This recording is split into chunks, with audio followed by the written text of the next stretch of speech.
আজ আমি আপনাদেরকে পায়েস রান্না করে দেখাবো। প্রথমে একটা কড়াইতে 1 লিটার দুধ নিয়ে নিলাম। তারপরে একটা গামলার মধ্যে 80 গ্রাম চাল নিয়ে নিলাম, গোবিন্দভোগ চাল। একটা ছোট বাটিতে কিছুটা কাজু আর কিশমিশ নিয়ে নিলাম, এলাচ নিয়ে নিয়েছি। এবার চালটাকে ভালো করে ধুয়ে আরেকটা গ্যাসে একটা কড়াই রেখে গ্যাসটাকে জ্বালিয়ে ওর মধ্যে একটু ঘি ঢেলে নিলাম। তারপরে চালটাকে ভালো করে একটু ভেজে নিতে হবে।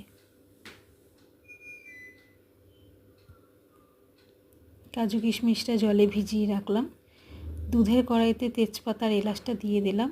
আর দুধটা একটু উষ্ণ গরম হওয়ার পরে কিছুটা দুধ আলাদা করে একটা ছোট বাটিতে তুলে নিলাম। এবার যেই চালটা আমি ঘি ভেজে রেখেছিলাম সেই চালটা আবার ওই দুধের কড়াইতেই ঢেলে দিলাম। কিছু এলাচ দিয়ে দিলাম। এবারে বাটিটাতে যেই দুধটা তুলে নিয়েছিলাম তার মধ্যে একটু গুঁড়ো দুধ মিশিয়ে নিচ্ছি, 2 চামচ মতো।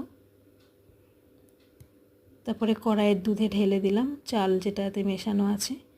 চালটা কিছুক্ষণ পরে ফুটে আসার পরে চিনি দিয়ে দিলাম পরিমাণ মতো। পাশের একটি শুকনো কড়াইতে একটু ঘিয়ের মধ্যে কাজু আর কিশমিশ ভালো করে ভেজে নিলাম। পায়েসটা যে হয়ে এসেছে কাজু কিশমিশটা দিয়ে পায়েসটা নামিয়ে নিলাম। এই যে